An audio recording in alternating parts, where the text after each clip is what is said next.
I love you too. All right, Magnolia. Mm-hmm. Magnolia, how old are you? I'm 40. Are you originally from Arizona? Nope.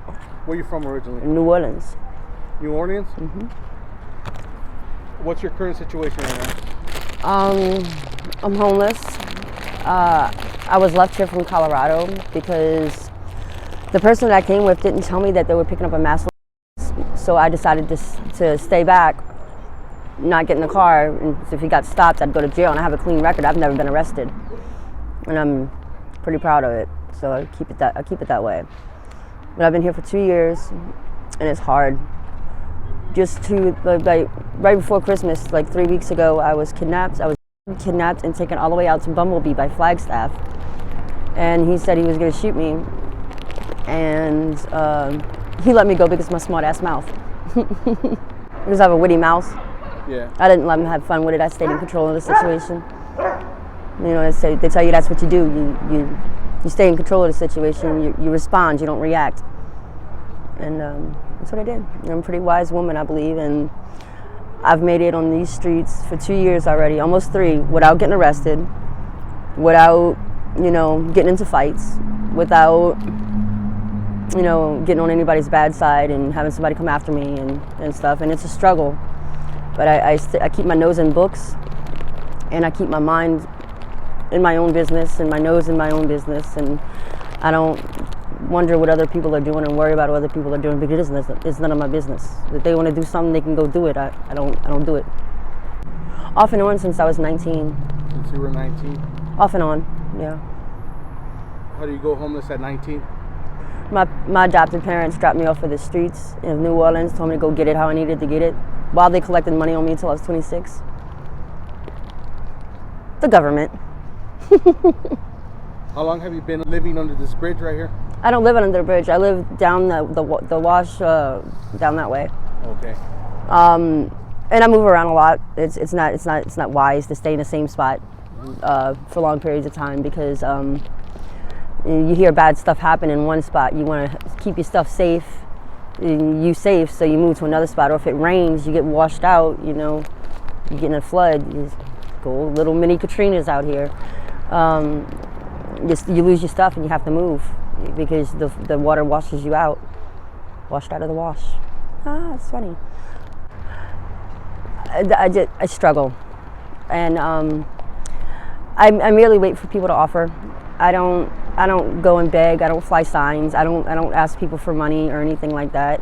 I help clean up the areas and stuff like that. And if somebody wants to help give me some money or give me some food and they ask me I'm hungry, I don't turn it down. Yeah. I'm gonna accept it, because only a fool would sit there and turn down somebody's offer. And to me, it's disrespectful to turn down food. I love food. I'm never gonna turn down food. But I wait for people to offer. I don't go out with a begging hand. That's rude to me. So I wait for people to ask me if I need something. It helps. Do you have any family out here? No? Just my boyfriend, just my fiance and my dog, and that's it. That's all I got. Do you have family in Louisiana? All of them. Do they know about your situation right now? No. How come you don't let them know what's going on? Because I can't hold on to a phone long enough without it getting stolen to call them, to even get it turned on, or to. I can't hold on to it long enough. People steal your stuff all the time out here. It baffles me about how people think that they're more entitled to your crap than you are. Yeah. But yet, if somebody goes and takes their crap, they're gonna get all mad for it and be like, "You just stole from like Patrick last week. Like, what you all mad about? Like, why are you gonna get mad that he's doing the same thing to you? Because you the one that got this time? It's like, what sense does that make? It's nonsense. None of it makes sense to me. Why are you gonna steal from people who have nothing just like you? Y'all on the same level.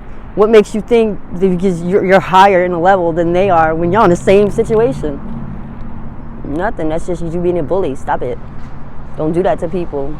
You're supposed to help people that are out here that are on the same level as you.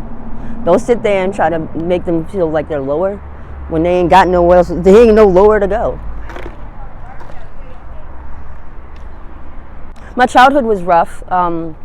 Like I said, I had adopted parents that didn't really care much for me, but I had everything I wanted. I had a bed, I had home. I lived in a two-story 5-bedroom, 2.5 bathroom home.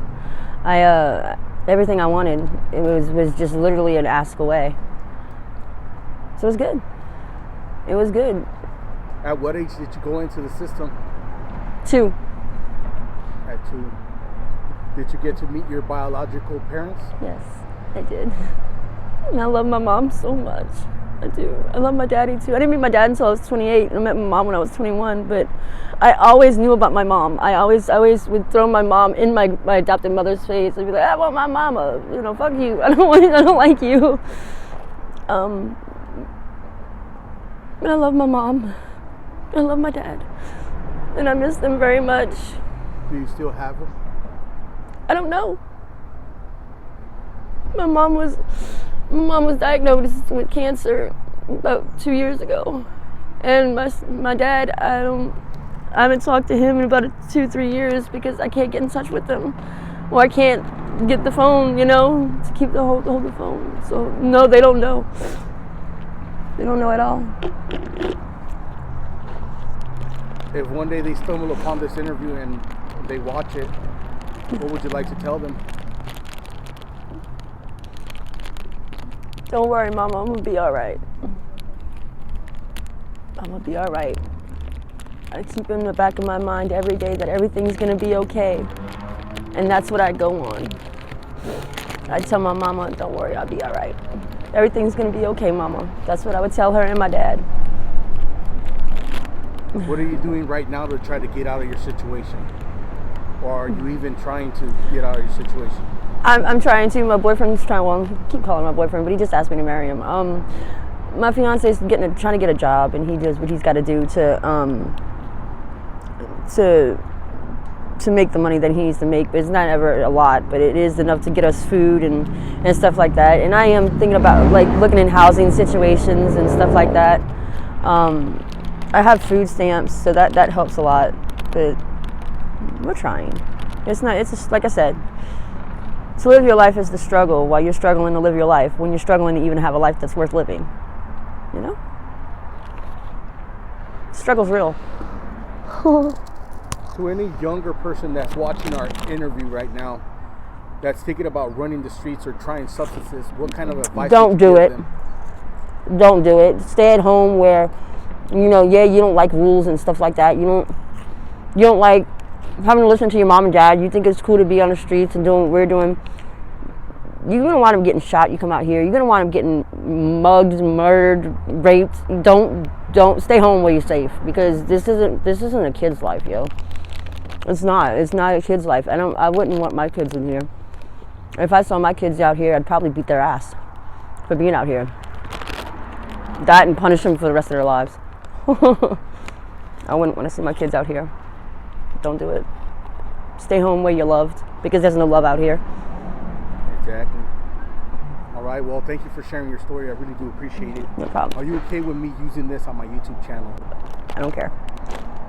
And just in case somebody wants to reach out to you with any sort of help or donations, do you have any contact information, like an email or something like that you want to share? Mindwitch.